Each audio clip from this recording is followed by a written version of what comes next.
Hello, and welcome to Alex Attempts Tabletop. The person on screen is Alex, and I am Alex speaking to you through the internet. Hello. So, this stream was taken from a recent Twitch stream. There's my info, it's in the description. Check it out if you want to catch me paint live, and you don't have to, it's okay. Thanks for dropping on by today for this video. So, today's video, it kind of suits the vibe of October. We're trying to do some Halloween themed videos.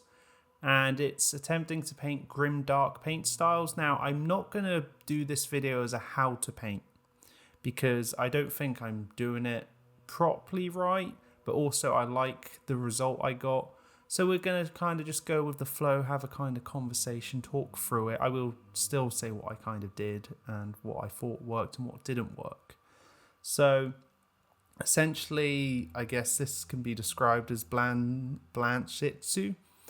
John Blanche, been a big painter, drawing art styles and that since the 80s for Warhammer, and he's inspired a complete fandom of painting style, especially on the Instagram and Twitter.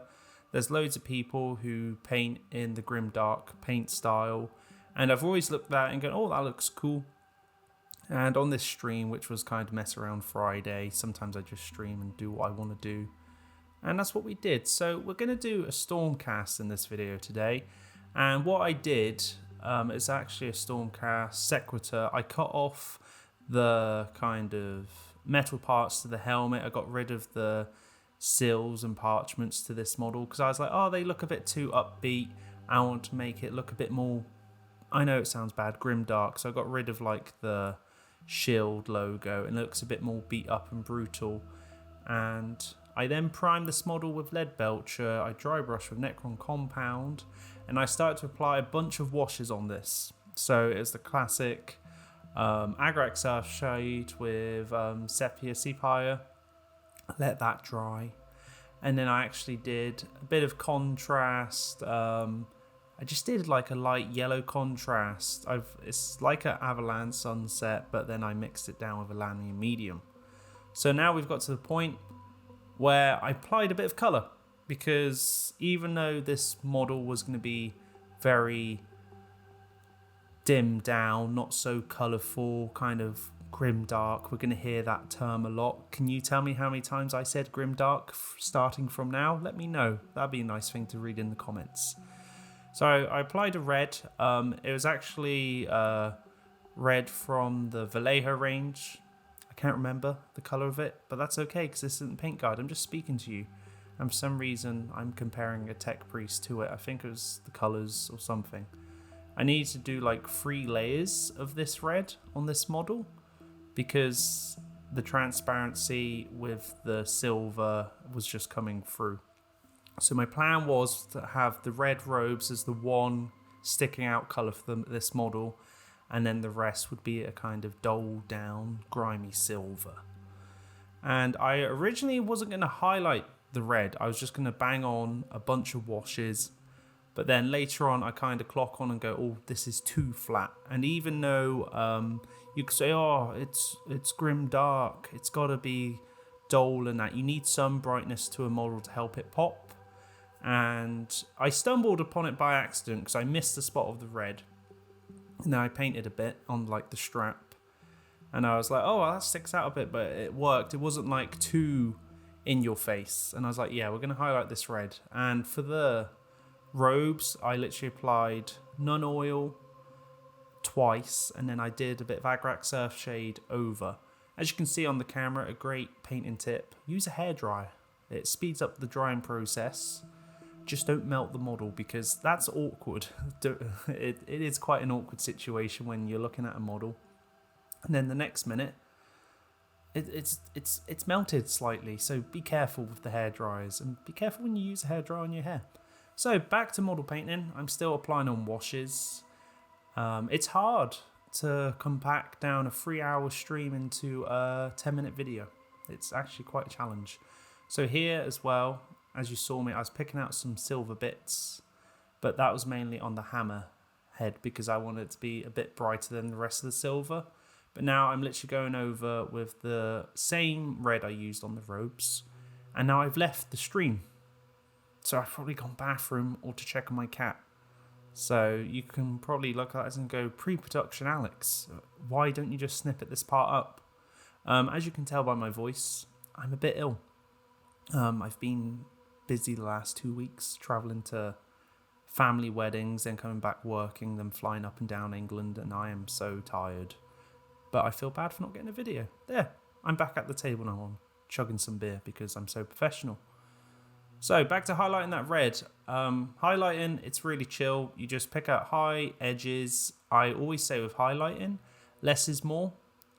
Sometimes I find over highlighting can be a bit too much. It's like really in your face, and especially for something like this where we're going for this grimdark, gritty look, I was really self-aware not to try and cock this up because I really didn't want to. Even though it's like an improv stream, I wanted something to have at the end of it to be like, oh, nice, that was a nice 3 hours painting.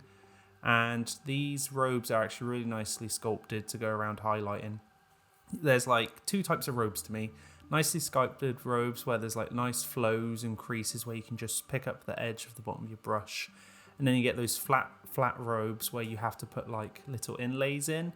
And it's just such a struggle to highlight because I'm an average painter. I'm not like award winning. So here was a really fun part, also a slight mistake, but it kind of worked.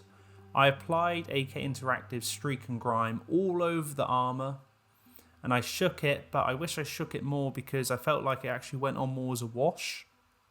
But luckily on the shield it worked a bit better. And then I used AK Interactive's White Spirit. And then what you do, it's a really good technique. I actually used it on a previous paint guide. It was how to paint German U-boats. Is you rub away the streak and grime, but only slowly, bit by bit. And you keep on the model how much you want to keep. So then you start to get this like grime effect, and it's really nice. And you can like kind of wash it off and keep it kind of more heavily in certain corners. And it starts to give you some, I say this a lot, there's probably better paint terms, but it gives you like a lot of depth and texture in the model. And it really started to add to that grimdark look what I wanted. And then what I started to do to bring out this copper a bit, because I was like, oh, this is still looking a bit too flat, but it's still looking nice and grimdark, but I want to add a bit of personality. I started to add some Noxide Citadel paint. So it looks like all this armor's been out in the rain for a long time. And the Stormcast are so busy fighting that they don't have time to look nice. These guys are just right at the front lines. They're too busy smashing skulls to be like, oh, I better look nice for the fashion show tomorrow. No, these people don't care. They're here in Sigmar's name to crush skulls and do some bad things here and there, because what is good, what is evil? It's all an opinion, isn't it, really?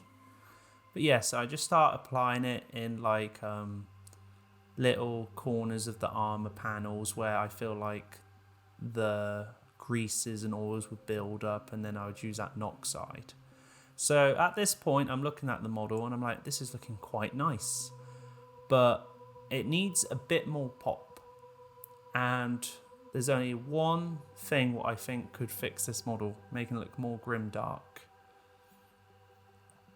Blood. Blood for the blood god. Who doesn't like using blood for the blood god? I made an absolute mess on my desk, and it actually got on my painting wall as well. I was like, oh, awkward. Maybe I need a blood splatter box to control the splashback. But I started to splash it everywhere, all over the model, especially the shield. And it really added to this attempt that grimdark for myself. Now, I've not approached this video as a how to paint guide video, because I'm sure there are people out there who do this a lot better, and they could say, actually, this isn't a grimdark style. For me, I went in doing this with no concept, no research, because sometimes I like to do that. It's more fun, and then you can look back and go, oh, I did this right, I did this wrong. And here's actual footage now of the finished model. So I've put it on a bit of a better base because I thought it suits the kind of vibe more. I used then a bit of glue with Blood for the Blood God to put on the hammerhead. So it looks like brain matter, because these people are busy killing bad people or good people, who knows. So this was quite a fun video to do. I hope you guys enjoyed it, took something away from it. It was a bit different for me to do. As well, I'm just going to say now, thank you to my patrons on screen. These guys support me. Literally, it's £1, $1 a month, and you get some perks. It's cool. You can check it out. You don't have to. Links in the description. Want me to try other stuff? Then please suggest a way. But till next time, take care. I've been Alex. Thank you.